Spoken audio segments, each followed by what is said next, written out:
재단법인 통일과 나눔의 전병길 사무국장입니다. 이렇게 동영상 강의로 여러분들을 만나게 되었습니다.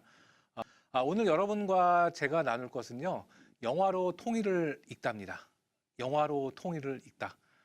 많은 사람들이 통일을 이야기합니다. 그리고 우리 주변에 보면 통일에 대한 강의, 그다음에 음악, 연극, 또 많은 영화들이 있죠.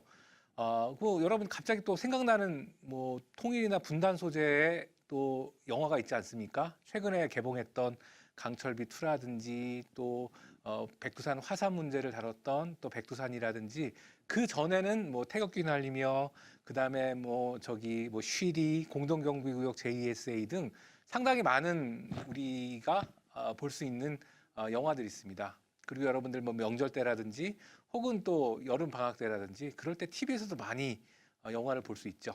특히 분단과 북한 통일 소재는 우리 한국 영화에서 빠질 수 없는 주요 장르이기도 합니다. 오늘은 여러분들과 함께 영화 속에 나타난 북한 통일 문제들을 같이 좀 이야기했으면 좋겠습니다. 여러분, 최근에 이야기 세상이라고 합니다. 스토리의 힘이라고도 하죠. 우리는 수많은 얘기를 아침에 일어나서 저녁에 잠들 때까지 하게 됩니다. 한번 생각해 보세요. 얼마나 많은 이야기를 하든지. 그리고 여러분은 주변에 카페라든지 음식점에 가보십시오. 커피 한 잔을 시키고 또 커피 한 잔을 마시면서 수많은 이야기를 하고 있지 않습니까? 근데 그 이야기에는 상당히 많은 힘들이 존재합니다. 사람의 생각을 바꾸기도 하고요. 사람의 인생을 바꾸기도 하고, 그 다음에 상대방을 보는 관점을 바꾸기도 합니다. 그리고 좋은 기분, 나쁜 기분, 그 다음에 분노하는 기분, 그 다음에 상대방을 생각하고 또 상대방을 미워하고, 그다음에 여러 가지 감정들이 이야기 통해서 나타납니다. 그만큼 이야기는 수많은 힘을 갖고 있습니다. 자, 여러분, 우리가 이야기를 할 때 다양한 메시지들이 있어요. 근데 그 메시지는 주제입니다. 주제를 이야기할 때는 여러 가지들이 있는데, 일단은 핵심적인 건요, 아주 상대방에게 이야기를 잘 전달하려면 하나의 스토리에는 하나의 메시지를 담습니다. 그래서 원 스토리 원 메시지가 가장 특별한 키포인트입니다. 두 번째는 더 많은 메시지를 담으려면 우선순위가 필요합니다. 과연 영어로 우선순위 프라이어티라고 하죠. 어떤 것들을 우리가 가장 최고의 우선순위에 넣어야 될 것인가.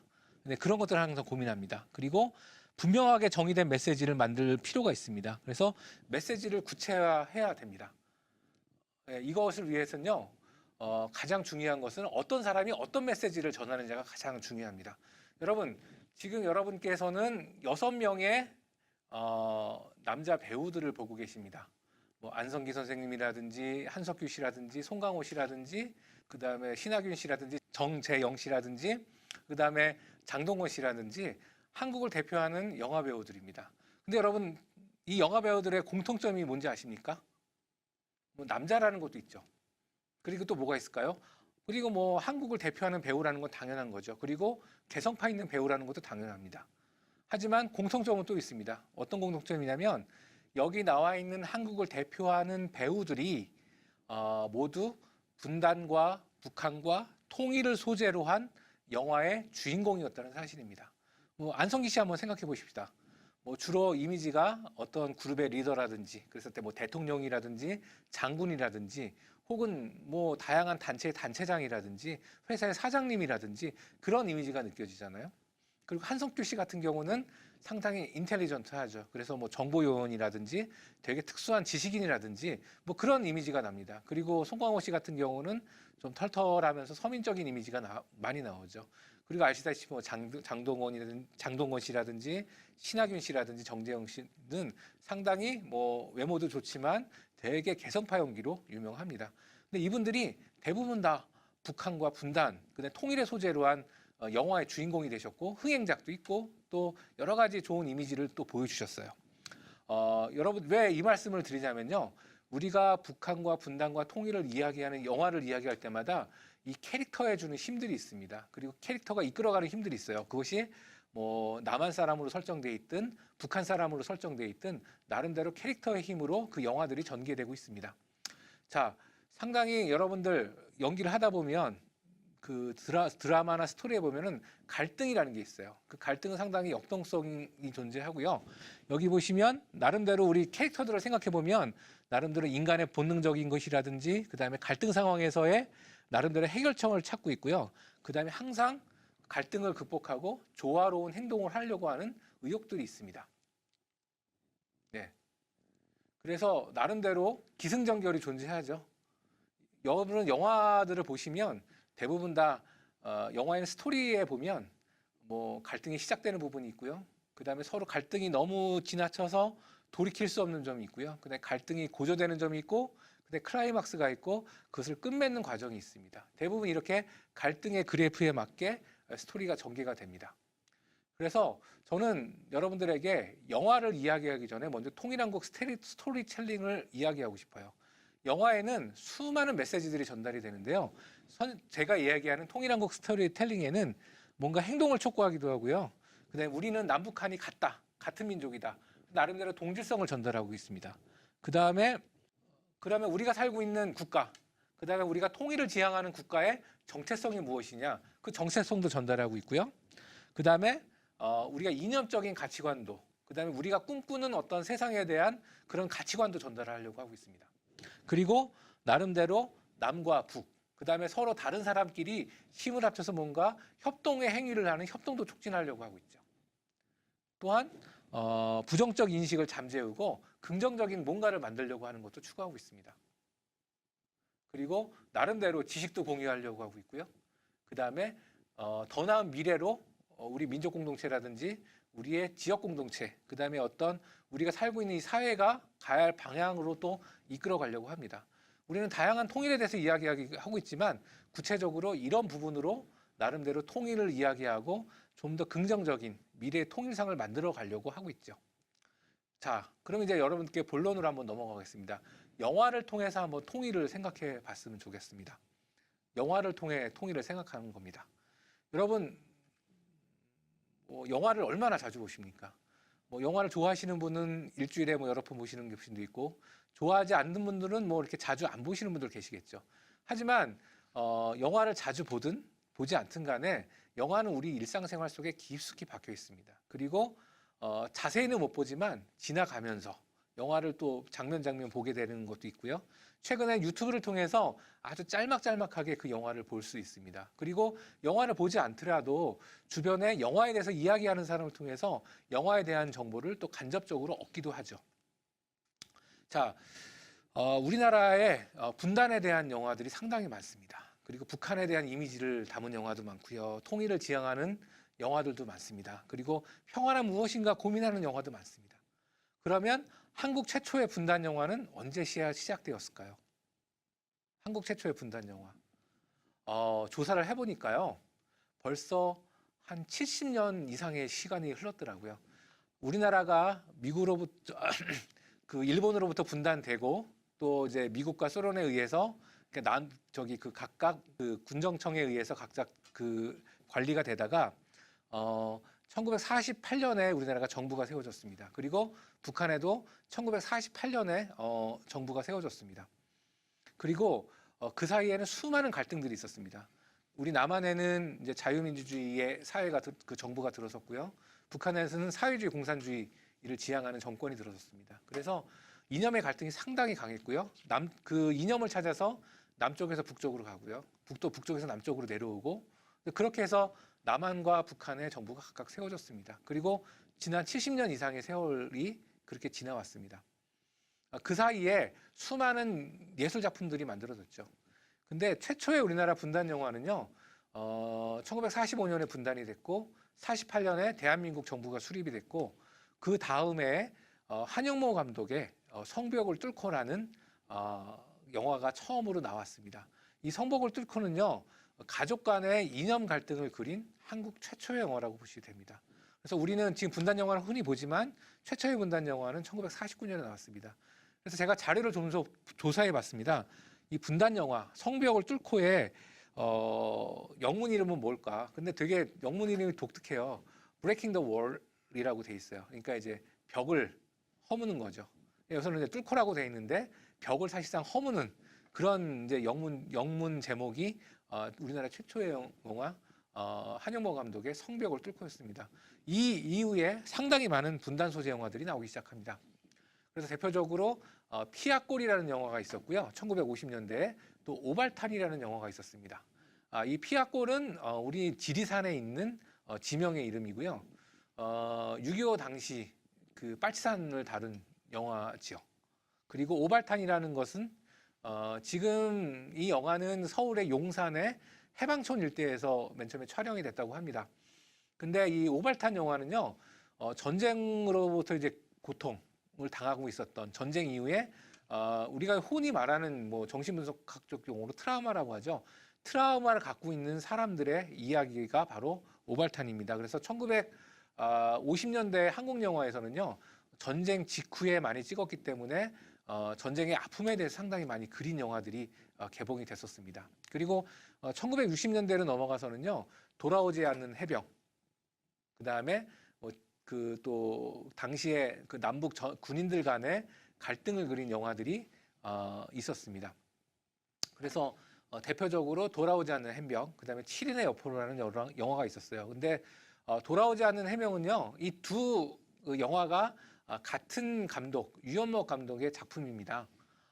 돌아오지 않는 해병도 크게 관심을 끌었고요. 7인의 여포로라는 작품도 되게 많이 관심을 끌었습니다. 돌아오지 않는 해병은 우리 한국 해병대가 북한 지역에 침투해서 벌리는 일이 이제 그 전쟁 가운데 벌어지는 다양한 이야기를 다룬 영화고요. 이거는 우리나라 60년대 대표적인 반공 영화로 공산주의를 반대하고 한국 전쟁 당시에 어떤 북한군과 남한군의 교전, 또 남한군 우리 대한민국 국군 중심으로 그린 그런 영화에서 상당히 많이 당시에는 상당히 사람들의 많은 관심을 받았고 그리고 또 정부나 공공기관에서도 관람을 권유했던 영화이기도 합니다. 그런데 그 다음에 그 유연목 감독이 만든 영화가 7인의 여포로라는 작품이에요. 7명의 여자 포로죠.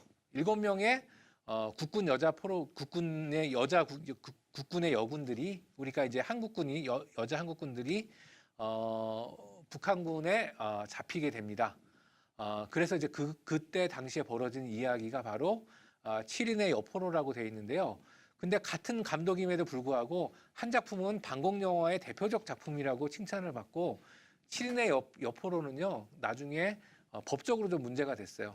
우리 보안이라든지 반공에도 문제가 있다고 그래서 나중에 좀 제재를 많이 받습니다. 유연목 감독도 이제 경찰에 끌려가서 좀 곤혹을 겪게 되시는데, 그 이유 중에 하나가 당시에는 남북 간의 대치가 상당히 지금보다 더 심각했던 사회고 전쟁이 끝나지 그렇게 오랜 시간이 지나지 않았던 시점이기 때문에 북한이라든지 특히 이 북한군이라든지 중공군에 대해서 좀 인간적으로 묘사하게 되면 그때는 상당히 많이 좀 제재가 있었습니다. 그래서 당시에 북한군 장교가 상당히 우리나라 여자 국군 포로들을, 한국군 여자 국군 포로를 되게 인간적으로 대우해주는 그 장면들이라든지 혹은 이제 그 북한군 장교가 너무 멋있게 나오는 거예요. 그리고 되게 옷도 깔끔하게 입고 군화도 깔끔하게 입고 그다음에 군복도 깔끔하게 입고 뭐 그런 장면들이 너무 또 인민군을 지나치게, 북한군을 지나치게 인간적으로 묘사했다 그래서 그게 당시에 법적으로 좀 많이 걸렸었습니다. 그래서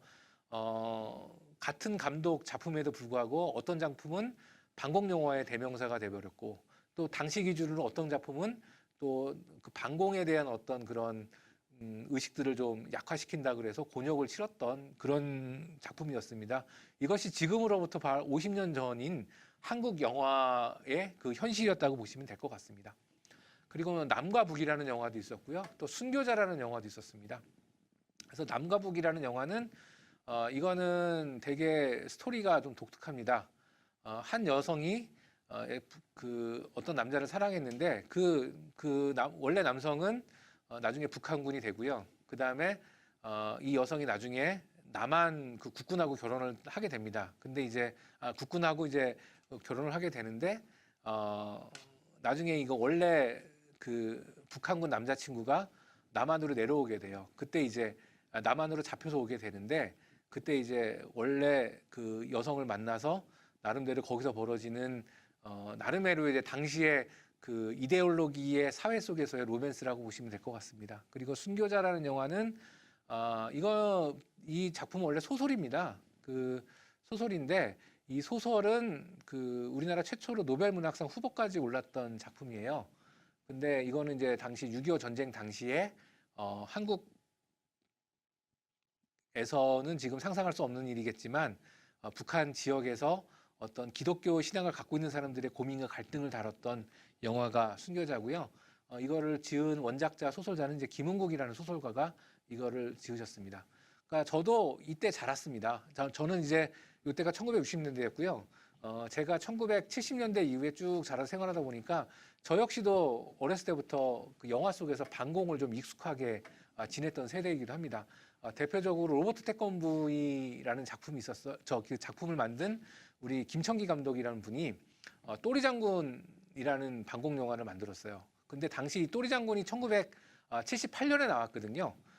우리 학생들은 이해가 잘 안 되죠. 아마 여러분들 부모님들 세대보다 약간 나이 드신 분이 젊으신 분들이 아마 1978년도 쪽 그쯤에 태어나신 분들일 거예요. 그러니까 여러분들 아마 삼촌, 뭐 이모 정도 되시겠죠.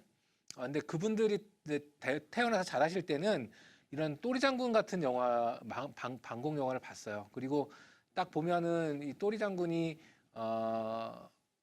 그 약간 타잔 비슷하게 복장을 하고 있잖아요. 근데 이 타잔이 당시에 상당히 히트했던 영화라서 아마 김청기 감독이 이걸 모티브로 삼아서 또리 장군을 그렇게 캐릭터를 만드는 것 같아요. 그래서 이거는 또리가 남한에 있는 어린이고요. 북한에 있는 자기 여자친구를 구하기 위해서 북한으로 간다는 이야기고, 그다음에 그때 북한 사람들이 압제에 시달리고 있고, 그거를 이제 북한 권력층들을 북한의 민중들과 함께 그 북한의 권력층을 무너뜨려 내린다는 이유, 그 주로 내용입니다. 그래서 북한에 대한 이미지를 되게 사악하고 포악한 그런 어떤 동물들로 비유해서 많이 했고요.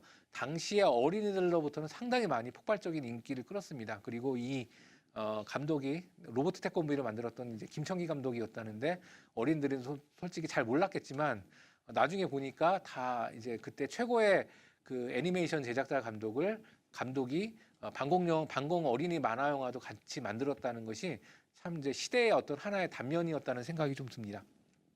그다음에 그 선생님이 어렸을 때는 학교 다니면서 이제 그 다양한 반공 영화도 같이 봤어요. 그래서 뭐 공수부대 나오는 영화, 특공대가 나오는 영화, 그래서 북한 지역에 침투해서 이제 북한군하고 중공군을 물리치는 그런 이야기를 어렸을 때부터 자연스럽게 들은 것 같아요. 그러다가 이런 흐름들이 쭉 전개가 됐었습니다. 네, 쭉 전개가 됐었는데 그 전개가 되다가 1980년대 들어서 상황들이 좀 변하기 시작을 해요. 어떻게 상황들이 변했냐면 우리나라가 60년대, 70년대 아주 고도의 경제 성장을 이루게 됩니다.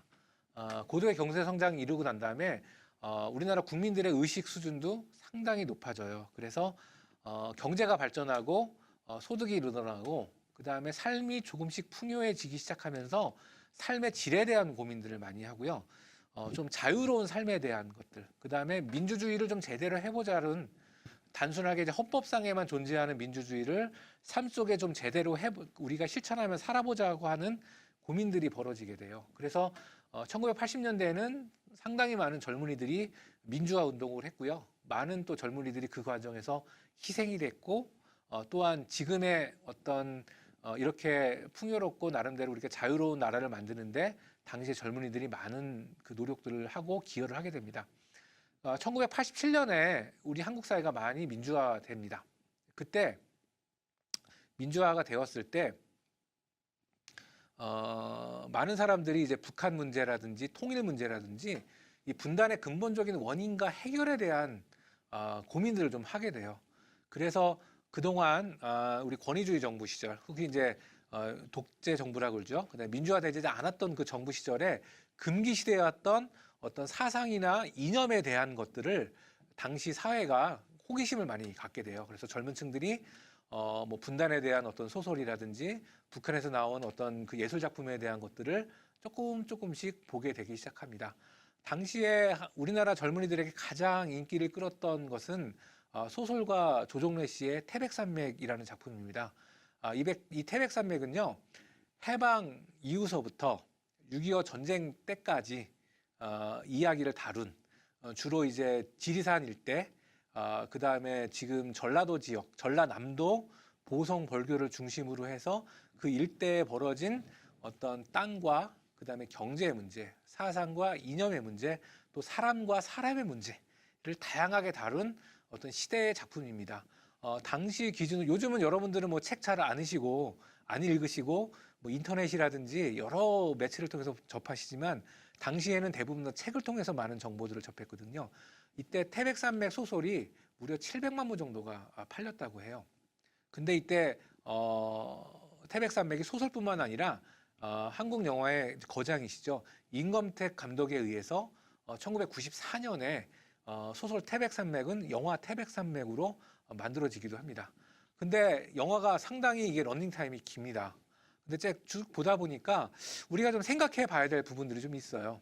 그러니까 핵심 문제는 뭐냐면 왜 지금 많은 사람들이 그러니까 그 지금이라는 것은 1945년 해방 이후서부터 분단되고 전쟁의 과정까지죠. 그 과정에서 얼마나 많은 사람들이 이념의 갈등을 하게 됐는지, 그리고 왜 이 사람들이 특히 이제 몇몇 많은 농촌에 있는 사람들이 사회주의를 지지하는 쪽으로 가게 됐는지, 그러한 고민들을 땅속에서 그 태백산맥 쪽에서 많이 다뤘고요. 여기에 가장 핵심 키포인트 되는 영화 장면들이 있습니다. 바로 어떤 거냐면 임검택 감독은 그 다음에 영화를 제작한 임검택 감독, 그 다음에 소설을 쓴 조정래 작가는 이거를 땅의 문제로 고민을 했어요. 땅에서 시작되는 문제가 바로 이런 이념과 그 다음에 어떤 그 사상과 그다음에 여러 가지 문제의 갈등이라고 이야기했습니다. 그래서 오늘 여러분들하고 여러 가지 이야기를 뭐 하겠지만 시간이 짧기 때문에 그 태백산맥 속에서 이야기하는 이념의 문제가 바로 땅 문제로부터 시작됐다. 그런 것들을 잠시 한번 보고 넘어가도록 하겠습니다. 네. 대체 이 벌교란 어떤 곳입니까? 어째서 그렇게 좌익이 많이 나왔고 좌우익의 갈등이 심했는지요? 벌교에서의 좌우익 갈등은 땅에서 시작되었고 땅으로 귀결된다고 볼 수 있지요. 땅이라고요? 조금 뜻밖이군요. 이 땅의 문제는 일제 침략에서부터 설명되어야 합니다. 한반도의 식민지화에 착수한 일본이 제일 먼저 한 것은 8년간 토지조사라는 것을 벌여 농민들의 땅을 약탈하였는데, 그 결과 농민의 팔알이 소작농으로 전락하고 그들의 팔알이 극심한 굶주림에 허덕여야 하는 전략농가가 된 것이 식민지의 현실이었죠. 그 와중에도 많은 지주들은 일인들과 협조하여 땅을 사들여 대지주가 되었는데 이른바 친일 지주입니다. 그들은 일본인 지주와 함께 농민들을 착취하며 식민 정치에 적극 협조했습니다. 농민들은 수확량의 7할 이상을 지주에게 바쳐야 되는 현실 속에서 춘군기, 추군기의 악순환에 시달려야 했는데, 그런 비참이 집중된 곳이 땅이 넓은 삼남 지방이었고 그 중에서도 심한 곳이 바로 전라도 지방이었습니다. 그러다 마침내 해방이 되었죠. 그런데 미소에 의해 점령된 남북 지역에 중요한 차이가 발생했습니다.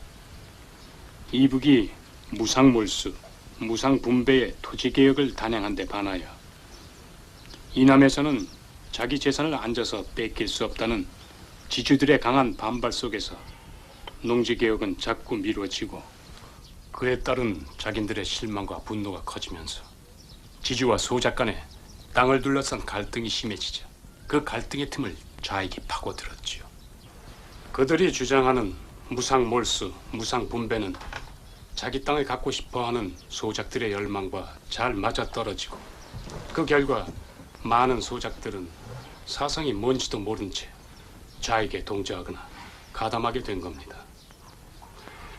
여순 때 많은 소작들이 입산하게 된 것도 바로 그 때문이지요. 자, 여러분 보셨죠? 땅의 문제로부터 시작된 이념 갈등, 그리고 이제 그 이념 갈등으로서 좌우의 대립을 이야기를 했습니다. 근데 역사를 보는 눈은 좀 다양한 시각들이 있는 것 같아요.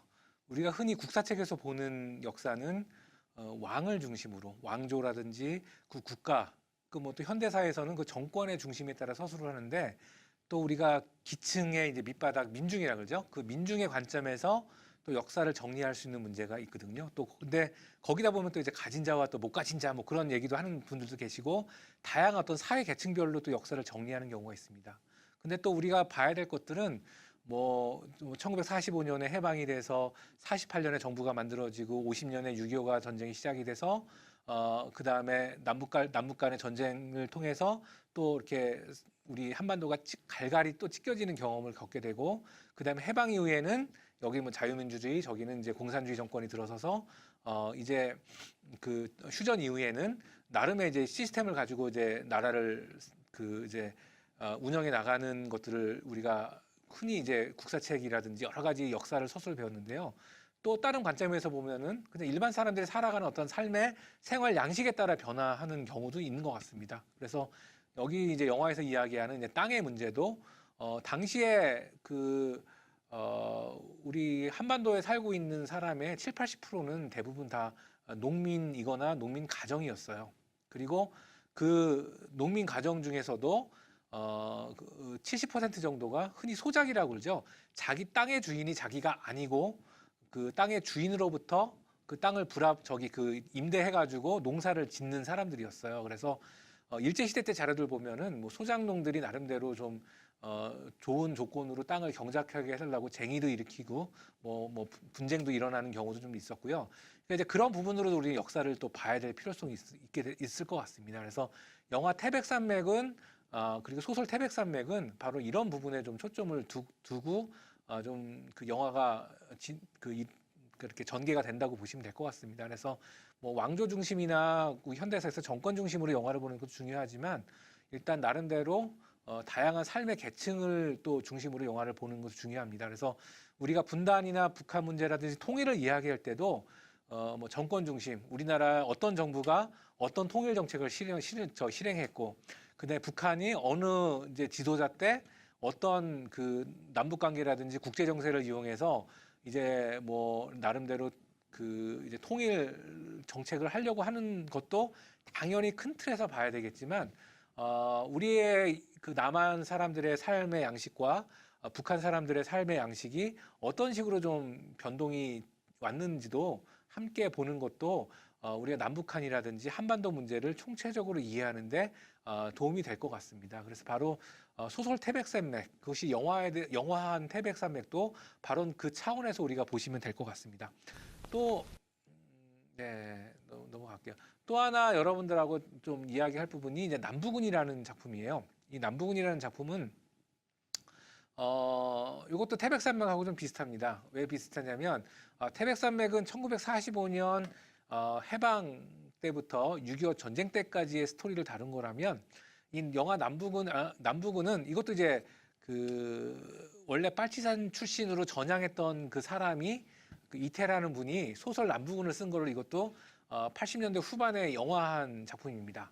그러니까 이 작품도 6.25 전쟁부터 전쟁 이후과 전쟁 직후에 이 영화도 또한 지리산을 배경으로 했던 빨치산들의 이야기. 그러니까 빨치산에 하면 이제 공산당 잔당들이죠.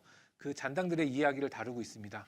근데 이 영화에서도 상당히 좀 많이 생각해 볼 게, 물론 영화가 나왔을 때는 당시에 우리 정서로 좀 못 받아들였던 부분이 있어요. 왜냐하면 또 너무 여기서도 이제 지금보다 더 반공이란 정책이 더 중시될 때였다 보니까 그 공산당 빨치산들을 너무 또 인간적으로 그렸다. 국군은 또 너무 또 무자비하게 그렸다. 뭐 이제 그런 표현도 나와 있지만, 이 영화는 또 영화로고 또 봐야 될 부분들이 있고요. 그 다음에 또 당시에 어떤 이 빨치산들의 어떤 선택의 고민도 한번 또 봐야 될 부분이 있어요. 그래서 이 빨치산들의 고민들을 무조건 옹호하자는 것이 아니라, 왜 그들이 그런 선택을 할 수밖에 없었고 또 그런 행동을 할 수밖에 없었는지에 대해서도 한번 봐야 될 필요성들이 있죠. 그래서 지금 그 남부군 속의 한 장면을 여러분께 소개시켜 드릴 텐데요. 어떤 장면이냐면, 당시에 남부군은 지리산을 배경으로 활동을 하고 있었고 또한 그 우리나라 국군하고 경찰이 그 남부군들을 토벌하려고 잡으려고 그 아주 그냥 서로 쫓고 쫓기는 관계가 돼 있었어요. 그러니까 지금 보시는 장면은요. 어떤 장면이냐면 남부군과 그러니까 이제 빨치산 부대하고 그 토벌대가 그 한 마을에서 이제 전투를 하게 됩니다. 전투를 하게 돼요. 막 그때는 그냥 서로 쫓고 쫓기다가 서로 맞닥뜨리면 그냥 그것이 논밭이든 마을이든 간에 일단 서로에게 총을 겨눴습니다. 근데 그게 막 서로에게 한 마을에서 이제 그 총을 겨누게 되는데 그때 한 어린이가 그냥 멋모르고 그 그 서로 그 전투하는 그 자리에 들어와요. 그러면 과연 당시에 그 남부군하고 토벌대는 어떤 선택을 하게 될까요? 그 어린이를 바라보면서요. 그 장면을 한번 볼게요. 네.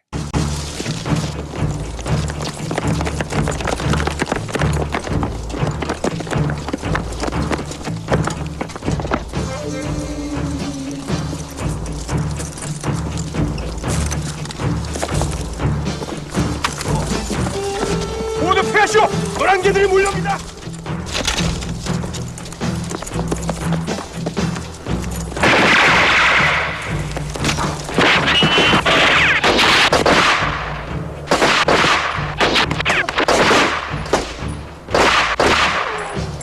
성중부! 어머할 테니 이쪽으로 오시오!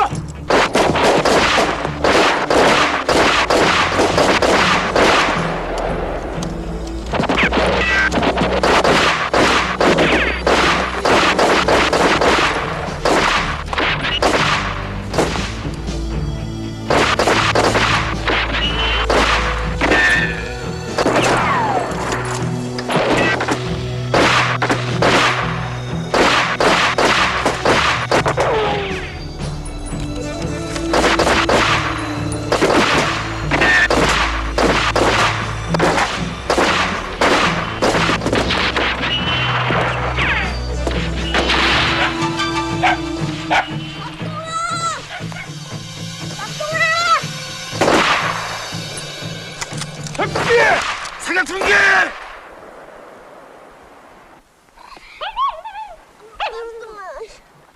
아그야 이리 와! 위험이야! 꼬마야! 이쪽이야! 군인 아저씨한테 와야지! 아그야 이쪽으로 와야! 꼬마야 그쪽은 빨갱이들이야! 건방 줄게 일로 와! 그쪽은 노란 개새끼들인게 이쪽으로 오란 말이야!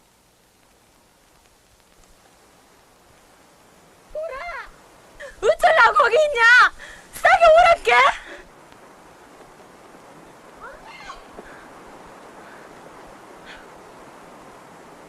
어이! 노란 개새끼들! 생각보다는 사람 같네!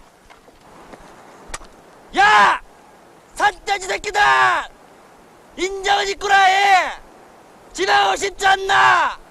빨리 고향 가서 저 자식 먹어 살려야지! 야! 너희들 시방 총질하는 것이 어린아기 때문이 아니고 똥강아지 때문에 총질하는 것이지! 아, 너희들 한 식구 아니야!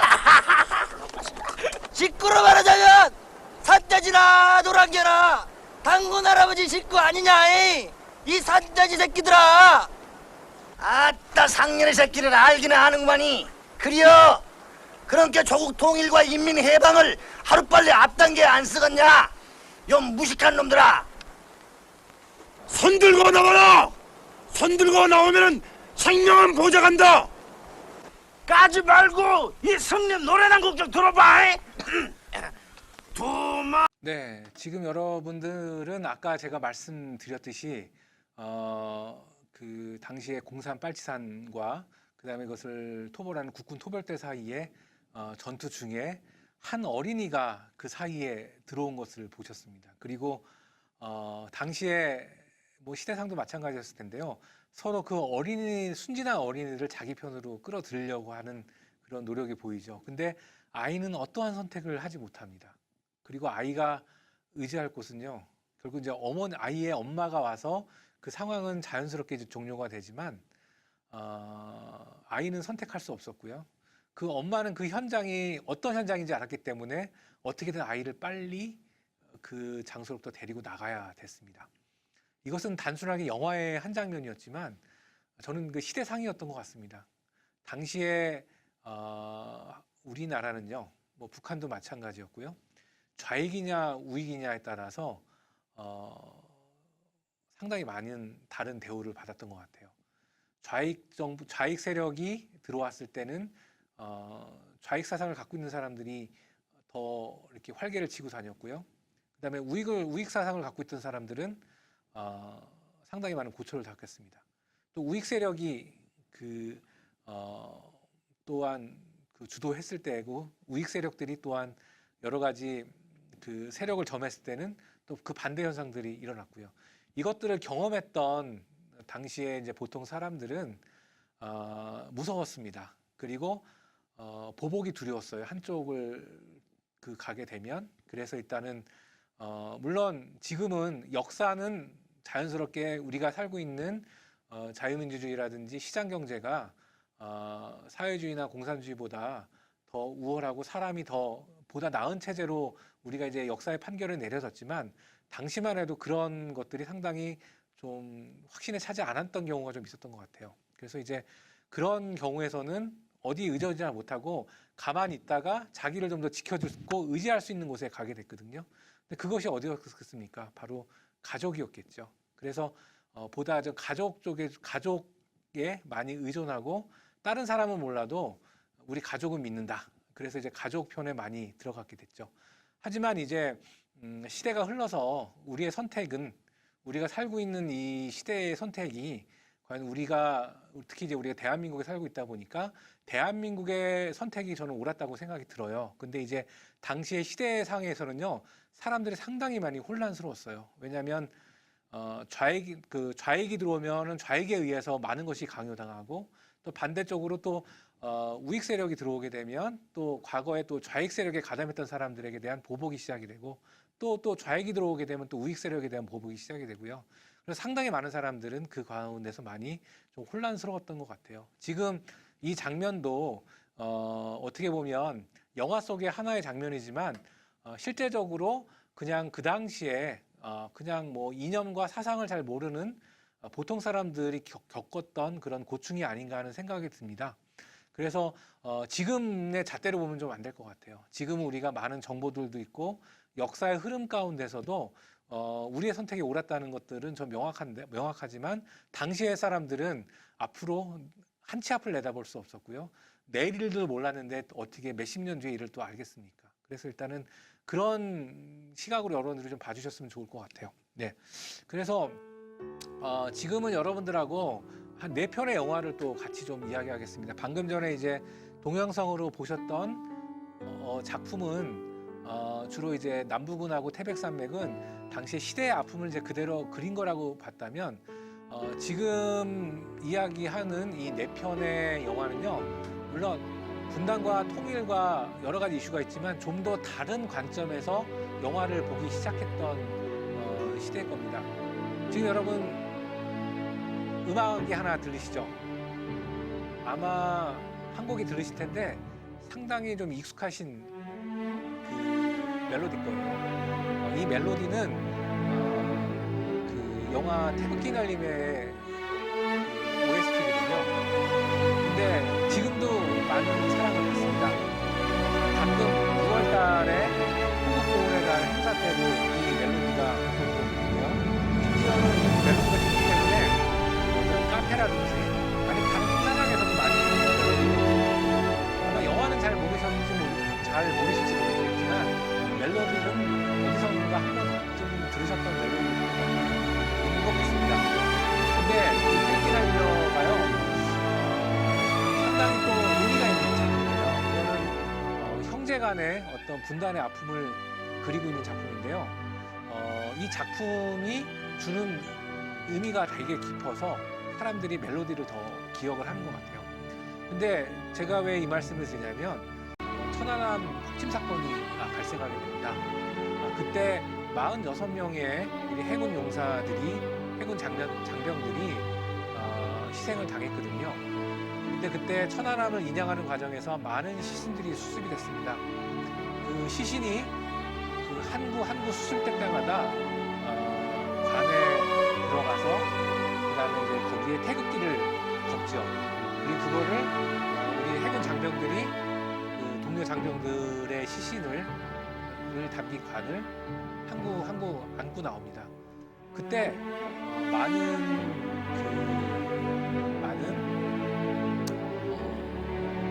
언론 매체들이 그래서 생중계했어요. 근데 제가 그거를 그날 이제 과정들을 유심히 보다 보니까 또 대부분 다 비슷한 그 신을 보여서 제가 이제 리모컨으로 채널을 돌리기 시작했어요. 근데 우리야 아주 놀라운 장면이었어요. 관이 한국 나올 때마다 백그라운드 음악이 나오거든요. 근데 많은 방송사, 여러 매체들 방송사에서 이 태극기 달리며 OST들을 틀어주더라고요. 그리고 자연스럽게 OST와 함께 그 관이 운구되는 모습이 나오는데 너무 가슴이 좀 미어지더라고요. 그리고 아마도 각 방송국마다 이 음악을 틀자라고 하진 않았을 것 같아요. 당시에 그때 이제 방송을 담당했던 그런 뭐 작가나 PD들이 이렇게 운구되는 모습에 뒤에 백그라운드 음악을 자연스럽게 이 음악으로 넣었던 것 같아요. 서로 합의한 건지 아니지만 그런 상황 속에서 이 음악을 넣을 수밖에 없었던 공통의 정서가 있었던 것 같아요. 그만큼 사람들에게 이 태극기 휘날리며의 OST는 상당히 많이 각인이 됐죠. 이 영화는 6.25 전쟁을 배경으로 이제 진행이 됩니다. 아까 이제 남부군이라든지 태백산맥에서도 좀 말씀드렸지만 6.25 전쟁은 그 한국 근현대 사회에 있어서 특히 이 지금 분단 구조가 더욱 고착화되는데 아주 그냥 가슴 아픈 사건 중에 하나죠. 북한군의 남침으로부터 그다음에 또 미군이 개입이 되고 그다음에 나중에 그래서 우리가 유엔군과 함께 이제 거의 통일에 다다를 때까지 갈 때 또 중공군이 개입하고 또 거기에 이제 교착 상태가 이르다가 지금의 휴전선까지 만들어진 과정을 바로 그것이 6.25 전쟁입니다. 그렇기 때문에 이거 너무나 우리 한민족에게 또 너무나 가슴 아픈 사건이고 또 동아시아 질서를 또 재편했던 사건이기 때문에 이거는 뭐 우리 한반도뿐만 아니라 우리 주변 국가에도 상당히 그냥 각인될 만한 사건으로 지금 계속 기억이 되고 있습니다. 그래서 전쟁은 상당히 많은 상처들을 일으켰어요. 특히 전쟁이 생기면 가장 많이 고통받는 사람들이 바로 여성과 아이들입니다. 힘이 없는 약자들이기 때문에 또 이들이 선택하지 않은 또 길을 가야 되기 때문에 상당히 많은 여성들이 또 상당히 많은 아이들이 전쟁을 통해서 희생을 당할 수밖에 없죠. 그 영화 태극기 날리며도 그 내용을 보면 두 형제가 원래 너무나 우애가 좋았던 형제였습니다. 형은 구두닦이를 하면서 가정을 돌봤고요. 동생은 고등학생이었는데 정말 열심히 공부를 하는 모범생이었습니다. 그리고 이 형에게는 아름다운 약혼녀도 있었고요. 그런데 이 형제의 삶이 전쟁으로 처참히 무너집니다. 둘은 전쟁의 상황에서 형제는 입대할 수밖에 없었고요. 그래서 전쟁터에서 살아남기 위해서 또 형은 동생을 지켜주기 위해서 열심히 그 전쟁터에서 생존을 위해 싸우게 됩니다. 그 과정에서 그 형과 동생은 정말 어떻게 그 서로를 위해서 그다음에 또 가족을 위해서 또 생존을 위해서 그렇게 노력을 할 수밖에 없었죠. 근데 이 형제가 이제 뭐 전쟁 상으로는 일사후퇴쯤 된 것 같아요. 그때 이제 내려오면서 그 약혼녀, 그러니까 형의 약혼녀가 그 좀 좋지 않은 사건에 연루가 돼서 이제 좀 곤혹스럽게 돼서 이제 죽기 직전에 된 상황에 놓이게 됩니다. 그럴 때 이때 좀 분란이 이제 이 형제와 그다음에 이제 기존에 이제 그 국군에서 그런 좌익을 토벌하려고 하는 사람들의 좀 갈등이 일어나게 되고요. 그 과정에서 약혼녀도 죽고 그 형제도 헤어지게 됩니다. 그래서 그때 형은 동생도 죽고 약혼녀도 죽고 그다음에 동생도 죽은 줄 알고 그 북한군에 입대를 하게 그 월북을 해서 입대를 하게 되고요. 또 동생은 다시 국군에 복귀하게 됩니다. 그러면서 자연스럽게 갈등은 더 고조가 되고요. 나중에 이제 형이 그 동생을 죽은 줄 알고 그 북한군에 입대를 했는데 그 동생은 이제 형을 찾으러 다시 가게 되죠. 그 내용 그러면서 마지막 그 전투에서 형제는 극적으로 화해를 하게 됩니다. 이전의 영화와는 좀 다른 그 형제를 통해서 한국 전쟁을 바라보고 주변 인물을 바라보는 그런 영화죠. 그래서 상당히 많은 그 우리가 요즘은 한국 영화에서 그 1000만 넘는 영화가 어렵지 않게 볼 수 있는데 이 태극기 날리며가 개봉될 때가 한 2004년입니다. 그때는 거의 태극기 날리며가 한국 영화 1000만을 가장 빨리 돌파했고 그때 흔치 않았던 한국 영화 1000만 시대였기 때문에 상당히 많은 사람들에게 감동을 주면서 그 영화적으로 상당히 히트했던 모습입니다.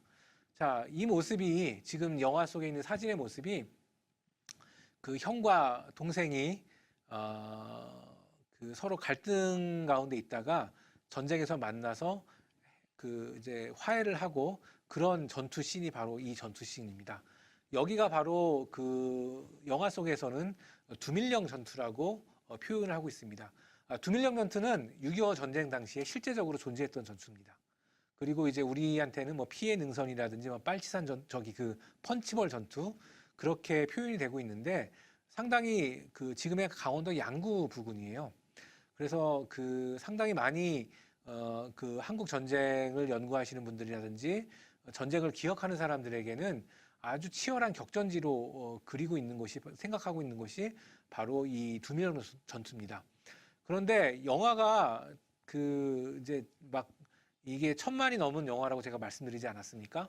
근데 이 영화가 전개될 때 상당히 많이 좀 독특한 일들이 벌어져요. 당시에 막 인터넷 카페 같은 것도 활성화되던 시점이고 웬만한 사람들이 다 인터넷을 이제 쓰기 시작했던 시점이기 때문에 이 영화가 한 600만 정도 돌파했을 때 인터넷에 아주 재밌는 일들이 벌어져요. 그 두밀령이라는 곳이 그 전투가 그 이 두 형제가 갈등 속에 있다가 화해하는 그런 지점이기 때문에 실제로 그 이 두밀령에서 이 그 형제는 없었지만 이 두밀령 전투가 일어난 곳에 나름대로 이 영화 태극기 날리며 기념비를 세우자는 그 운동이 인터넷 카페들을 중심으로 벌어지게 돼요. 그러니까 그때 영화 관계자들이나 사람들이 되게 의아한 거예요.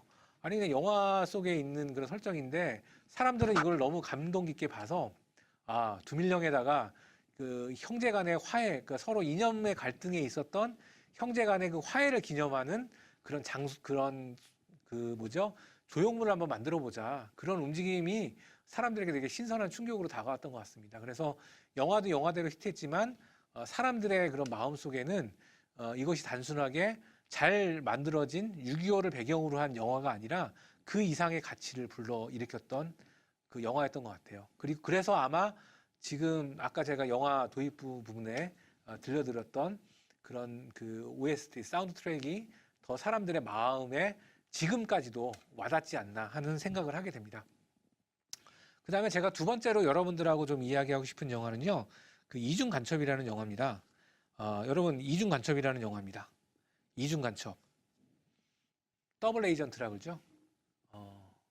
그냥 한 곳에 속하지 않고요. 소위 말하는 양다리 걸치는 간첩이라고 보시면 될 것 같아요. 근데 이 이중간첩은요, 그 한 진영과 진영을 오가기 때문에 그 진영과 진영의 필요를 알아서 서로에게 그냥 그 양쪽의 고급 정보들을 적당히 갖다 주면서 생존해 나가는 그런 전략을 뭐 우리나라에만 있었던 것도 아니고요. 그냥 예전부터 아주 오래전 예전부터 전쟁이 있는 곳이고 서로 간에 갈등이 있는 곳에는 항상 이중간첩이 존재했습니다. 자, 여러분 지금 그 사진 두 컷이 보입니다. 근데 이 사진 두 컷은요, 같은 공간을 서로 다른 시점에 찍은 겁니다. 여기가 어디냐면 그 베를린에 있는 체크포인트 찰리라는 곳입니다. 체크포인트라는 말은 뭐 영문 그대로 하게 되면 검문소라는 얘기죠.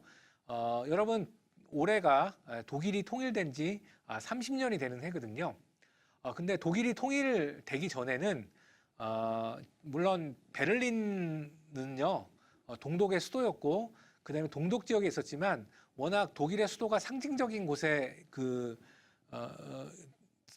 독일의 수도가 상징적인 곳이기 때문에 베를린의 그 또 일부분을 그 서방 진영 그러니까 미국 중심의 어떤 자유세계가 중심이 돼서 분할을 하고 있었어요. 그러다 나중에 이제 그 서베를린 그러니까 서독에서 그 서베를린을 관할하고 거기에 또 미군이 주둔하게 되죠.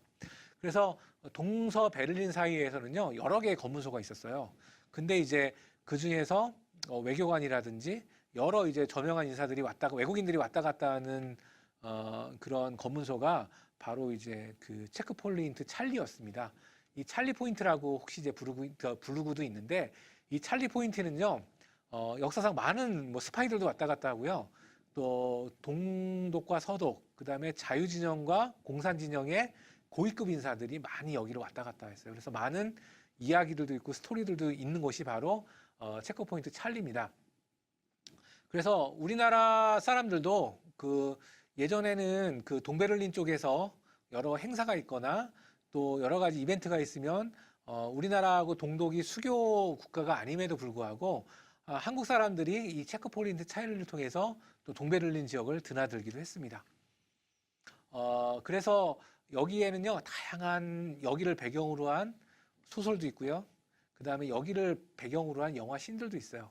근데 우리나라에도 여기를 배경으로 한 그 영화가 있었습니다. 첫 씬이 바로 제가 말씀드렸던 영화 이중간첩입니다. 영화 이중간첩은 한석규 씨하고 고소영 씨가 주연을 하셨는데 그 한석규 씨 이름이 여기서 영화 속에서 림병호입니다. 북한군에서 특수부대 특수훈련을 받은 북한 고위 이제 뭐 군인 겸 또 외교관 겸 뭐 그런 직위를 갖고 있는데 이 림병호가 남한 쪽에 망명 의사를 타진하고 이 바로 그 동베를린의 체크포인트 찰리를 통해서 서방 세계 자유 세계로 넘어오는 씬부터 이 영화 이중간첩이 시작이 됩니다. 그래서 체크포인트 찰리를 되게 상징적인 이 지역이기 때문에 이 부분을 영화의 도입부로 잡은 것 같아요. 그래서 지금 사진 4컷이 보이는데요. 그 영화 속에서 임병호는 남한 속에 잘 적응을 합니다. 그래서 남한에 왔을 때 기자회견을 통해서 의도하지 않은 각본대로 태극기를 들면서 대한민국 만세를 마치기도 하고 그리고 그 교관이 돼서 정보 부대 교관이 돼서 북파 공작원들을 그 교육시키는 교관 역할들도 합니다. 그러다가 한 2년 정도 그렇게 있다가 이제 뭐 국정원 지금을 하면 정보기관 요원, 그러니까 정보기관 요원 지금 말하면 이제 국정원 요원이 된 거죠. 그러면서 자연스럽게 이제 그 한 여성도 알게 돼서 뭐 남한 세계에 자연스럽게 정착을 하는 듯이 보입니다. 하지만 임병호 씨의 임무는 따로 있었습니다. 이 사람은 귀순한 사람이 아니고 자유가 좋아서 남한에 온 사람이 아니라 북한의 명령을 받고 특수 임무를 수행하기 위해서 남한에 오게 됐죠. 그게 이제 그 임병호의 임무였죠. 그러다가 주변에 의심을 받게 됩니다. 그러다가 남한의 고급 정보, 북한의 고급 정보를 다 빼내서 나중에 브라질로 몰래 도망가게 되죠. 같이 고정 간첩을 했던 여성 간첩하고 같이 한국을 탈출하게 됩니다. 그러다 나중에 이제 비극적인 이제 최후를 맞게 되는 거죠. 그래서 이중간첩 영화를 보면요, 참 영화가 슬픕니다. 왜 슬프냐면 일단은 남북이 분단된 것도 서러운데 이 사람은 뭐 조국이 2개겠죠. 남한도 조국이겠고 북한도 조국이겠고 하지만 선택할 수도 없고 그다음에 두 곳으로부터 다 버림을 받게 되는 그런 그 과정을 겪게 되는 거죠.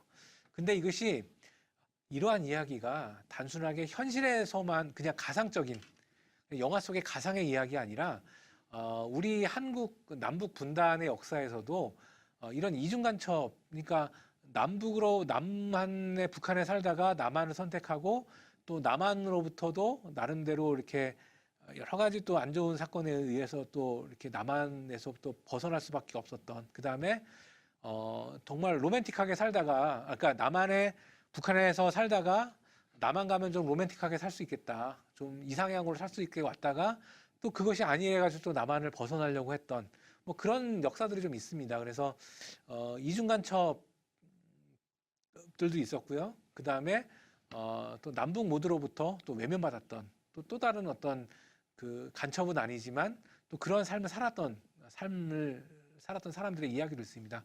그래서 여기서는 여러분께 한 사람의 이야기를 좀 들려드리도록 하겠습니다.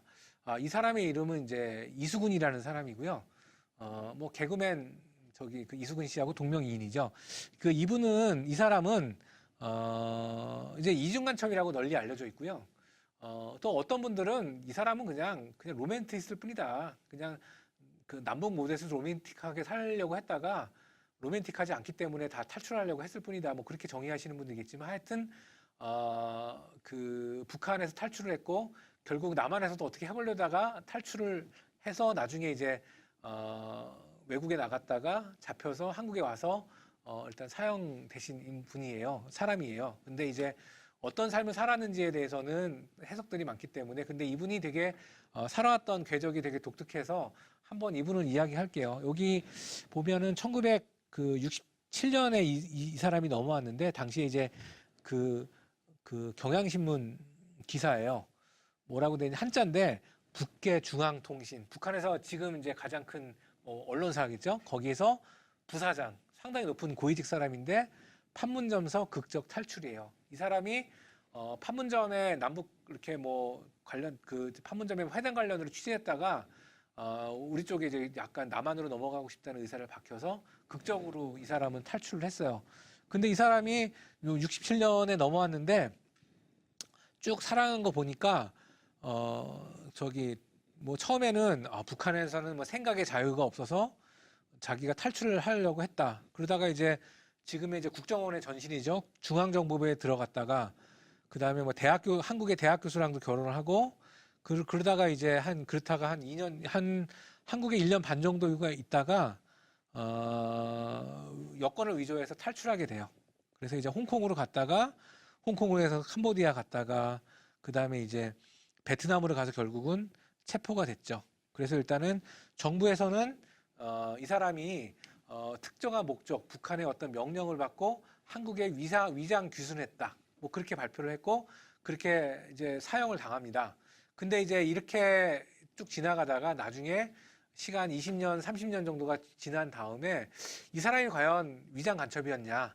그거에 대해서는 이제 그 여러 가지 정황들이 나오기 시작을 했어요. 그래서 꼭 이 사람이 뭐 북한의 구체적인 지령을 받았던 증거라든지 아니면 했던 행동가 약간 과장되게 알려진 거다. 그런 식으로 해서 그냥 이 사람은 그냥 시대에 그냥 좀 약간 로맨틱한 삶을 살려고 했던 로맨티스트였지 간첩은 아니다. 그렇게 이제 판단하시는 분들도 나오기 시작을 했어요. 근데 자세한 사항은 모르지만 이 사람은 남한도 싫었고 북한도 싫었던 사람들, 아니 북한도 싫어서 남한에 왔다가 남한도 못마땅해 했다가 일단은 다른 나라로 간 사람인 건 확신할 것 같아요. 그래서 일단은 그러한 삶을 살았던 분들도 남북한에 있었다. 만약에 우리가 분단이 되지 않고 하나의 나라였다면 이런 사건들은 없었겠죠. 그냥 체제 안에서, 그냥 하나의 시스템 안에서 뭐 체제에 불만이 있으면 그냥 외국에 나라 사는 것도 되고 그냥 지금의 어떤 정치인이라든지 집권 세력에 대한 불만이 있거나 그랬으면 불만을 얘기하면서 그냥 씩씩거려서 끝나는 문제가 될 수 있고, 그 다음에 좀 자기하고 생각이 다른 사람들에 대해서 좀 존중하며 살 수 있는데 너무 또 그 남북 간의 분단이 돼 있다 보니까 지금 나의 반대편에 있는 사람을 편들기도 애매모호한 상황이 계속 벌어지는 상황이 벌어졌기 때문에 우리의 생각과 사고의 틀이 좀 갇힌 것 같아요. 그래서 항상 뭐 프랑스의 어떤 똘레랑스의 나라 프랑스가 부럽고 미국이나 서구 유럽의 정치적 자유가 부럽고 뭐 이제 그런 이야기를 많이 했지 않습니까? 그러면서도 이제 나름대로 약간 정부를 비판적인 활동을 하게 되면은 뭔가 더 쉬워져서 간첩이라든지 반체제 인사로 그렇게 낙인을 찍히는 경우도 있었고요. 또 반대적으로 이제 북한을 보게 되면 북한은 우리랑 다르게 이제 언론과 집회와 결사의 자유가 없다 보니까 그냥 몰래 아주 몰래 어떤 신앙의 자유라든지 서로의 어떤 그런 의사 표현을 해서 정말 가족 외에는 아무도 모르게 그런 어떤 자기 생각들을 이야기하는 경우도 많았고요. 아직도 북한은 뭐 그런 상황에 있다고 봐야겠죠. 그래서 북한도 그렇고 남한도 좀 불편한 부분들이 있고 그러다 보니까 우리가 말할 수 있는 자유, 생각할 수 있는 자유가 많이 하지 못했던 것 같아요. 그래서 결국은 우리가 분단을 왜 극복해야 되느냐, 그다음에 왜 우리가 그 통일이 돼야 되느냐라고 할 때는 제가 뭐 개인적으로 생각하기에는 생각의 자유, 그다음에 말할 수 있는 자유, 그다음에 뭔가 할 수 있는 자유들을 누리기 위해서도 우리는 반드시 이제 분단 구조를 극복해야 되지 않겠는가 그런 생각도 좀 해보게 됩니다.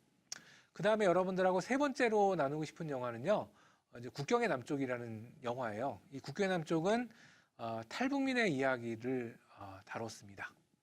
탈북민. 우리한테 이제 너무나 익숙한 단어죠. 최근에 이제 코로나 전국 때는 탈북민이 많이 그 한국 사회에 못 들어오고 있습니다. 예전에 우리나라가 많을 때는 1년에 몇천 명씩 탈북민이 들어왔거든요. 그래서 주로 이제 제3국을 통해서 거쳐 들어왔는데 지금은 코로나로 인해서 북한 국경이 막혔고요. 제3국 간의 이동도 그렇게 쉽지가 않습니다. 그래서 지금 금년에는 탈북민이 아마 100명도 채 들어오기 힘들 것 같아요.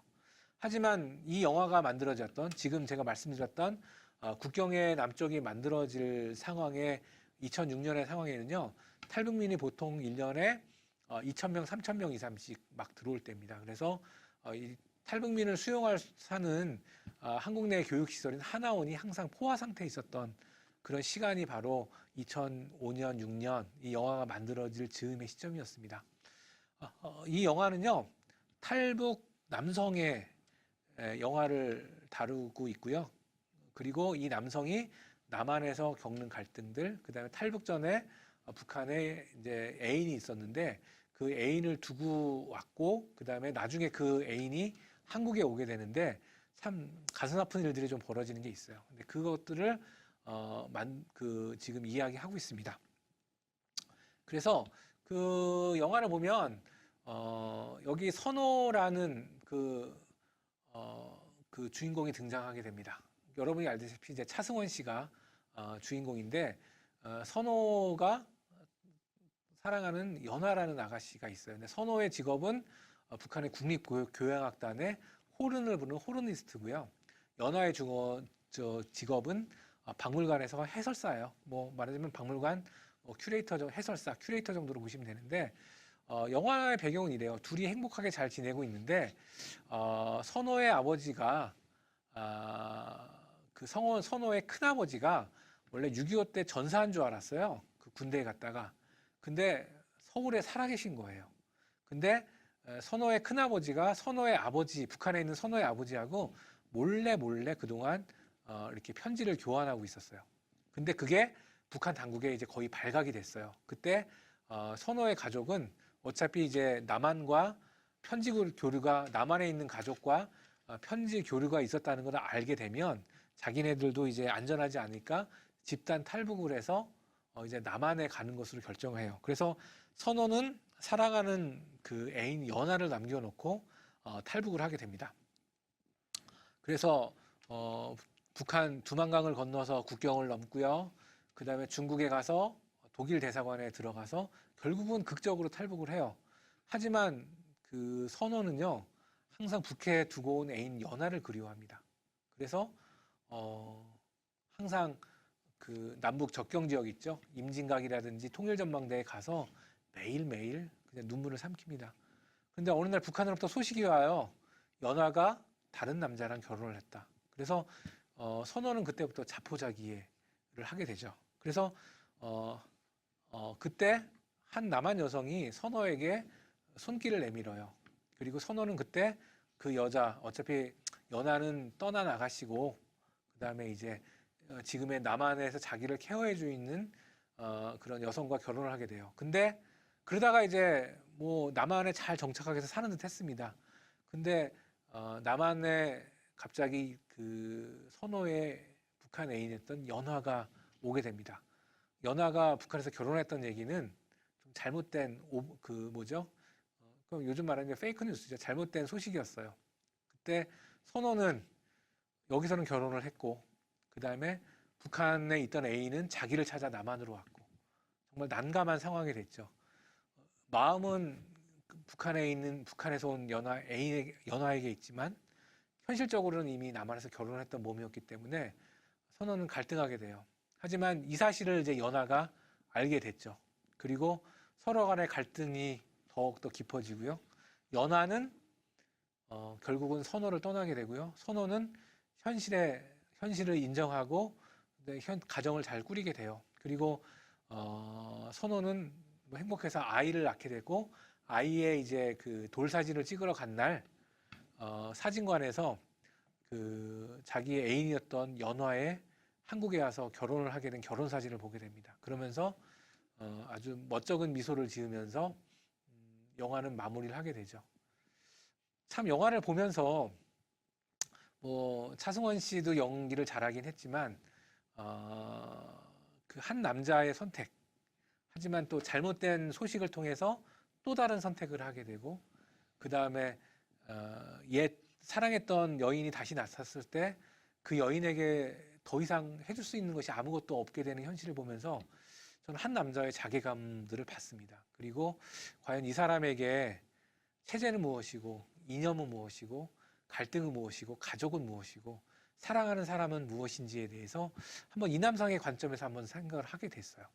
그리고 이 이야기가 단순하게 영화 속의 허구가 아닌 현실에서도 얼마든지 일어날 수 있는 문제가 아닐까 하는 생각들도 좀 해봤습니다. 실제적으로 그 지금 탈북민들, 한국에 온 탈북민들이 3만 명이 넘는데 3만 명이라 그러면 우리나라 조그만 군단위 하나 정도의 인구입니다. 그러니까 뭐 이게 뭐 아주 많지도 않지만 그렇다고 적은 숫자도 아닙니다. 근데 여기에 보면 가족 간에 해체되신 분들이 너무 많아요.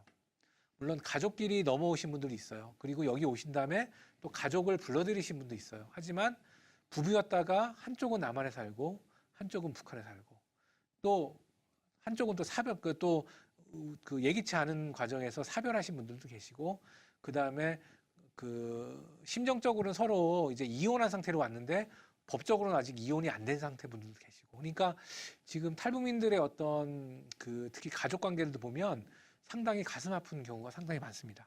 그래서 한 10여 년 전부터 이 탈북민 그 사회에서 이슈가 된 게 뭐냐면요. 이런 그 탈북민들의 이혼 문제예요. 그래서 많은 탈북민들이 한국에 와 살면서 이혼 소송을 하게 돼요. 내가 북한에 배우자가 있는데 그 사람하고 나는 이미 이제 결혼 끝난 관계다.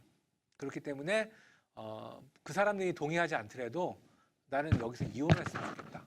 그래서 상당히 많은 탈북민들이 이혼 소송을 하게 돼요. 근데 대부분 다 어떤 케이스냐면 이렇게 넘어올 때 일단은 대부분 다 이렇게 뭐 좋게 넘어오신 분들도 있겠지만 나름대로 이제 어느 정도 가족 관계를 좀 정리하고자 또 넘어오시는 분들도 있어요. 그 정리하기를 마음 먹고 그 다음 과정을 통해서 탈북하시고 넘어오신 분들도 있고요. 그 다음에 또 의도하지 않게 오신 분들도 있어서 이거는 뭐 본인이 아닐 경우 아닌 이상 어떻게 정리를 내릴 수 없어요. 하지만 상당히 많은 분들이 한국에 오신 분들이 그 이혼하기를 원하시는 분들이 상당히 많아요. 우리가 생각보다. 그래서 판사님들이 많은 고민하시죠. 뭐 어떻게 보면 탈북민들은 그냥 어떻게 보면 가출한 사람이잖아요. 근데 가출의 동기가 자유를 찾아 오신 분들도 있고 경제적인 문제로 집을 나오신 분들이 있고 근데 이분들이 과연 이혼을 청구할 수 있는가? 북한에 있는 배우자도 대한민국 국민인가? 북한에서의 결혼은 한국에서도 유효한가? 그 다음에 만약에 이혼하게 되면 이혼 그 송장 같은 것들을 북한 주민에게 어떻게 송달할 건가? 그 다음에 북한에서 한 혼인의 근거법은 뭔가 다양하게 고민을 했어요. 하지만 탈북민들의 고통이 너무 크기 때문에 지금은 한국에 온 탈북민들이 북한에 온 그 배우자를 대상으로 이혼 소송을 하게 되면 대부분 다 이혼이 지금 거의 상당히 많은 부분 좀 받아들여지는 걸로 알고 있고요. 그다음에 탈북민들도 고통을 해요. 근데 이혼하지 않고 재혼해버리면 결혼을 2번 해보는 거잖아요. 근데 우리나라는 민법상 결혼을 한 번, 그냥 배우자는 한 사람이라고 그 규정이 돼 있거든요. 그래서 중혼에 해당되고요. 자녀를 낳아도 호적에 올릴 수가 없어요. 이혼을 하지 않았기 때문에. 그다음에 그 우리나라 탈북민들은 경제적으로 좀 약간 자립이 약하신 분들이 많기 때문에 기초생활수급이라든지 의료보험이라든지 그런 혜택들을 만약에 이혼이 되지 않은 상태에 있으면은 어떻게 이거 수급하는데 법적인 것들을 좀 약간 좀 이렇게 원활하지 못한 부분이 좀 있는 것 같습니다. 지금 그래서 이런 부분들이 발생하기 때문에 탈북민들에 대해서는 이렇게 좀 이혼 소송을 좀 이렇게 여러 가지 좀 증명이 되면 좀 수월하게 좀 받아들이고 있는 지금 상태로 알고 있습니다. 예, 그런 판례들도 나오고 있고요. 근데 마지막으로 여러분들하고 이야기하고 싶은 영화는요, 코리아라는 영화예요. 이 영화는 실제로 벌어졌던 일들을 영화 극화로 시킨 겁니다. 자, 여러분 여기 깃발 여기 익숙한 그림이 보이실 겁니다. 우리가 흔히 얘기하는 이제 한반도기라는 거죠. 이 한반도기가 여러분 언제 시작된 줄 아십니까? 이거는 지금부터 한 30년 가까이 된 시간인데요. 1991년부터 우리가 사용하기 시작했어요. 바로 이 영화 코리아와도 밀접한 그 연계가 될 텐데요. 역사적인 배경을 더 설명을 드리겠습니다. 1989년에 독일의 베를린 장벽이 무너지고요. 1990년에는 독일 동서독이 통일이 됩니다. 그래서 올해가 딱 올해 10월 3일이 독일 통일 딱 30주년이 되는 해죠. 그래서 이때부터 세계사가 막 흐름이 변해요. 그래서 그 다음에 1991년에는 소련을 비시한 그 동유럽 국가들이 다 이제 사회주의, 공산주의를 떨치고 그 시장 경제하고 자유민주주의를 받아들이게 되는 그런 이제 흐름으로 가게 됩니다. 그때 그 남북 관계도 좀 새로운 물결이 이루어져요. 그래서 이제 기존의 좀 적대 관계나 대결 구도에서 벗어나서 남북 간의 나름대로 화해와 협력도 우리도 한번 모색해보자 하는 관계들이 이제 그 움직임들이 이루어지는데 일단은 지금도 마찬가지고 그때도 마찬가지고 일단은 뭔가 이야기를 하려면 교류를 좀 해야 되지 않겠습니까? 그래서 일단은 교류를 하기 좋은 게 일단 문화 교류고 스포츠 교류거든요. 그래서 일단은 그때 국제 스포츠 대회에 한번 남북이 같이 참여를 해보자 라고 합의를 합니다. 근데 합의를 딱 했는데 해결해야 될 것들은 많죠. 원래 남한하고 북한은 서로 이제 다른 국제법상 다른 나라다 보니까 이거를 어떻게 하나의 걸 가냐. 물론 국호는 대한민국이나 그 북한이나 영어로 다 코리아가 들어가기 때문에 그냥 코리아 하면 상관없습니다. 근데 이제 문제는 뭐냐면 우리가 국제 대회에 나가게 되면 국기를 들고 나가잖아요. 그 다음에 우승을 하게 되면 국가가 울리잖아요. 그러면 과연 국기와 국가는 뭐로 해야 되냐? 근데 국가는 합의를 받았어요. 뭐냐면 그거는 사람들이 다 예측하는 거였어요. 왜냐하면 우리나라 그 남한 사람하고 북한 사람, 해외 동포 사람들이 같이 만나면 부르는 노래가 있죠. 아리랑이라든지 고향의 봄이라든지 뭐 우리에서 오는 통일 그런 노래가 있습니다. 그 중에서도 이제 아리랑, 그러니까 1920년대에 우리가 가장 보편적으로 부르는 1970년, 20년대에 곡조로 된 경기민요의 아리랑 그거를 이제 그 선수 단의 노래로 삼았고 그거는 아무도 이의를 다는 사람이 없었습니다. 근데 이제 문제는 국가였죠. 그러면 국기였죠. 그러면 국기는 뭘로 해야 될 거냐? 남한에는 태극기가 있고 북한에는 인공기가 있잖아요. 근데 이거는 단일팀이다 보니까 하나의 국기를 쓰는 거는 이제 상호간에 좀 약간 안 맞는 부분이 있어서 그렇게 되면 어떤 국가를 할 거냐? 그때 고민해서 나온 게 바로 이 한반도 흰 도화지에다가 그러니까 도화지 같죠? 흰 바탕의 깃발에다가 파란색 한반도 지도를 하고 제주도, 울릉도, 독도를 표기를 하는 걸로 나름대로 이야기를 하게 돼서 그게 지금의 이제 남북 정상회담이라든지 국제적인 스포츠 이벤트라든지 그럴 때 이제 남북이 함께 만나고 들고 나오는 깃발의 한반도기가 시작이 바로 1991년에 열렸던 일본 지바에서 열렸던 세계 탁구 선수권 대회 남북 단일팀의 단일기에서부터 그때 시작이 된 겁니다. 그래서 이거는 그때 당시 실제 사진입니다. 현정화 이분이 조죠. 일단은 요즘 우리 젊은 대학생들은 현정화 이분이 잘 모르시더라고요. 현정화는 당시에 남한의 최고의 탁구 선수였고요. 이분희 씨는 북한의 최고의 탁구 선수였습니다. 그래서 이 둘은 라이벌이었어요. 현정화 그 선수 같은 경우는 서울 올림픽에서 금메달 땄던 사람이었고, 그 다음에 이제 이브니 씨 같은 경우는 세계 랭크는 거의 이제 탑 상위권에 랭킹이 돼 있어서 과연 두 사람이 라이벌이기도 했지만 또 남북이 하나 됐을 때 둘은 또 한 팀이기도 했습니다. 그래서 여자 복식조에 나갔고요. 그 다음에 당시에 그 숙적들을 뭐 저기 중국이라든지 혹은 유럽의 탁구 잘하는 나라들을 물리치고 우리나라 여자 복식팀이 최초로 이렇게 단일팀을 만들어서 세계대회 우승을 했죠. 그래서 이때 1991년 물론 여기 학생들이 나 태어나기 전에 시점이라서 그렇게 그러니까 피부에 와닿지는 않아요. 근데 당시에 우리 젊은 시절을 보내셨던 당시에 지금의 40대, 50대 분들은 이상 되시는 분들은 그때 감동을 대부분 기억하고 있습니다. 일단은 정말 남북이 하나 되는 모습들을 보여줬고요. 스포츠를 통해서도 우리는 스포츠를 통해서 남북은 하나다. 우리가 힘을 합쳤을 때는 뭔가 같이 할 수 있다라는 모습을 보여줬습니다.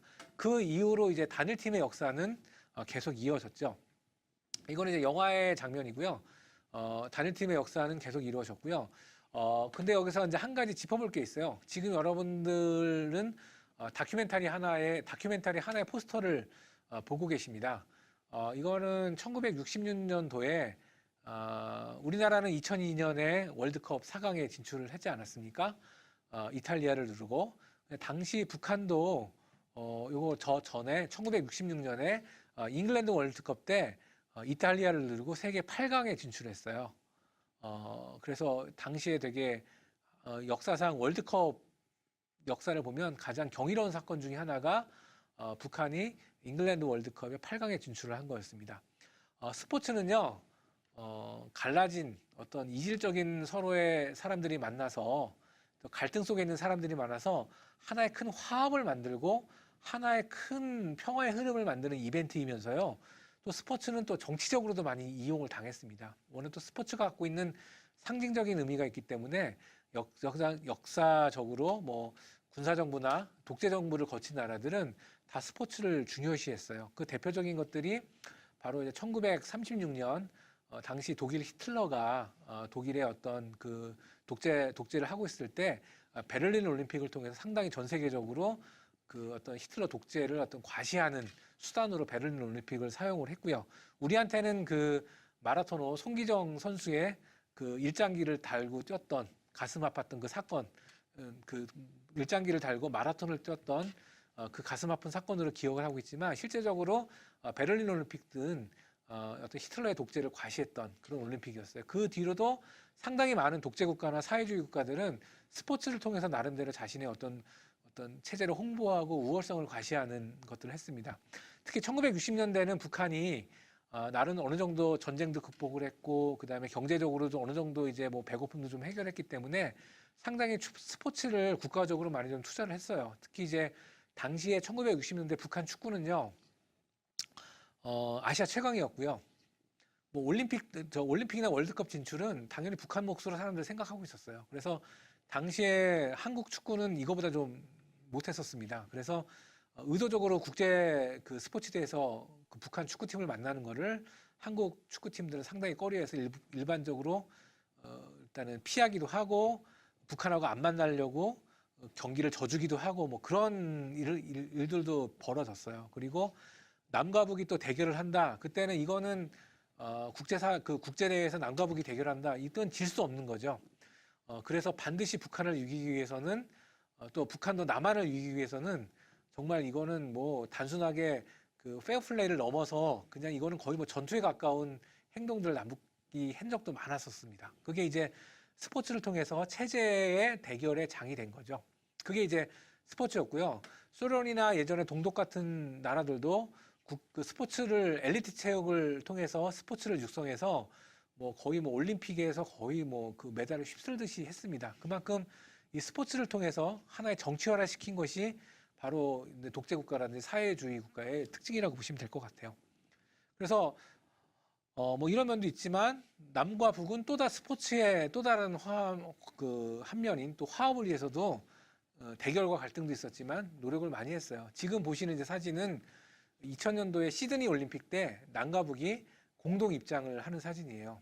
그 전까지 이제 남과 북이 같이 입장을 하자는 의견이 있었지만 그것이 이제 번번이 잘 되지 않다가 2000년도 시드니 올림픽에서는 남과 북이 공동 입장을 해서 여기도 이제 보시면 이제 한반도기 들고 남북 선수가 그 남북을 대표하는 선수들이 이제 기를 들고 입장을 하는 모습이 보이죠. 그래서 뭐 그 단일팀 하나 구성한다고 또 공동 입장 하나 한다고 이게 뭐 남북 간의 갈등이 어느 순간 딱 해소가 되고 또 뭐 세계 뭐 박수를 받는다고 해서 분단 구조가 뭐 갑자기 해결되는 것도 아니고 북한이 핵을 포기하는 것도 아니고 어떤 적대적인 서로의 감정들이 한순간에 녹아내리는 것이 아니지만 결과적으로는 이런 지속 가능한 노력인 것 같습니다. 이게 당장 한 번에 되지 않을지라도 이런 끊임없이 이런 것을 하려는 노력, 마음을 열고 서로를 받아들이고 서로를 이해하고 그다음에 서로 함께 뛰고자 하는 모습을 보일 때 저는 그때 진정한 교류가 이루어진다고 보고요. 서로 간의 이해를 통해서 이제 우리가 이 분단의 구조라든지 어떤 통일을 이루기 위해서 우리가 어떤 것들을 가져야 되고 어떤 노력을 해야 되는지를 우리가 스스로 느끼게 해주는 게 바로 이러한 모습이라고 생각합니다. 그래서 어떤 분들은 에이, 남북이 뭐 단일팀 하면 다 이벤트다. 물론 이벤트 맞습니다. 하지만 이벤트가 맞지만 이것들은 그 통일과 평화로 가진 어떤 작은 노력들 중에 하나고요. 모래알들이 한데 모여 산을 이루듯이 이것이 바로 통일과 평화로 가는 큰 산으로 가는 그런 과정이라고 생각이 듭니다. 자, 그래서 제가 마지막으로 얘기하고 싶은 것은요. 혼과 창과 통일해야 된다. 우리가 마음과 뜻과 정성을 다해서 다양한 방법을 가지고 통일에 대한 것들을 만들어야 된다고 생각합니다. 그래서 여러분 혼은요. 신념과 비전이라고 생각해요. 뭔가를 할 때 신념과 비전을 가져야 되고요. 그다음에 여기에는 남과 북에서는 서로 관용하고 포용하고 호혜, 서로 이익이 되는 이제 그런 마음들을 가져야 될 것 같고요. 창은 창의하고 창업이에요. 그래서 그다음에 통은 서로 간에 소통하는 거고요. 그래서 우리들이 진정으로 가져야 할 것은 어떤 남과 북이 이제 갈리는 것이 아니라 서로 하나로 가는 그런 과정을 제가 말했듯이 이제 신념을 가지고 그다음에 창의적으로 그다음에 서로 소통하면서 그런 과정을 가지고 가는 거고요. 그것이 이루어지는 통일한국으로 가는 길이라고 생각합니다. 그래서 저희는 앞으로는 제가 이제 영화로 이제 시작을 했으니까 다양한 영화들이 만들어져야 된다고 생각해요. 통일에 관련돼서. 그래서 지금은 이제 분단 문제가 어떻고 그다음에 이제 남북 간의 갈등이 어떻고 이제 그런 거였지만 앞으로는 좀 더 다양한 통일 콘텐츠들이 만들어야 된다고 생각하거든요. 그래서 탈북자들이 어떻게 잘 자립할 수 있는지에 대해서 뭐 나름대로 창의와 상상을 발휘할 수 있는 콘텐츠도 나와야 될 것 같고요. 그다음에 이제는 다문화 사회잖아요. 그러면 다문화로 가는 한국 사회에서 어떻게 바람직한 통일의 방향을 또 제시할 수 있는 영화도 나와야 되고요.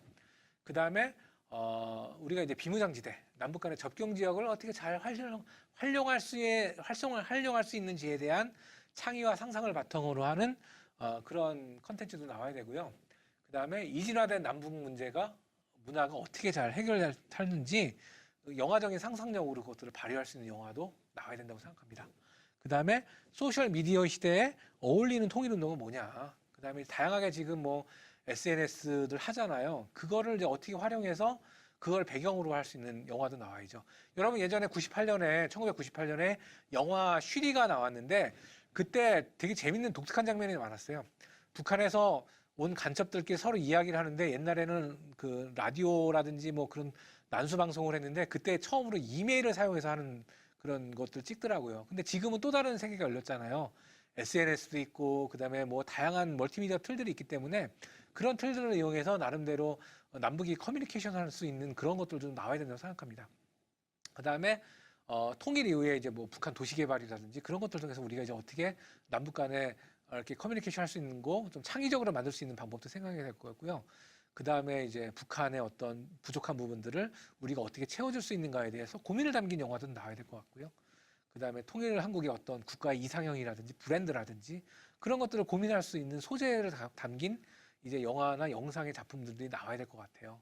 그러니까 지금 이제 저 선생님이 이야기한 것들은 이제 통일의 꿈, 미래에 대한 것들이에요. 그러니까 여태까지 우리들이 영화가 그 서로 전쟁, 갈등, 서로 어떤 뭐 서로 이제 그런 부분만 했다면 이제 부분들은 어떻게 우리가 창의적인 방법으로 이전에 하지 않았지만 좀 더 새로운 방법으로 서로를 이해하고 공감하면서 남북이 하나로 될 수 있을 것인가, 그런 고민의 부분들을 이제 좀 갖고 나가야 될 것 같아요. 그래서 이전의 영화가 좀 아픔이 담긴 영화가 많았다면 앞으로 영화들은 우리가 통일에 대한 희망과 비전을 담은 영화가 좀 많이 만들어져야 됐다는 생각이 듭니다.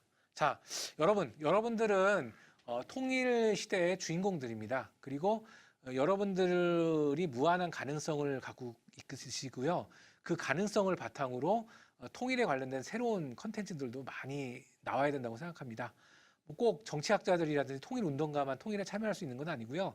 여러분과 같은 보통 학생들이라든지 또 여러분들이 커서 이제 사회인이 되실 거기 때문에 사회인분들이 이런 다양한 통일 컨텐츠, 특히 영화나 영상을 통해서 그것들을 만들어야 된다고 생각합니다.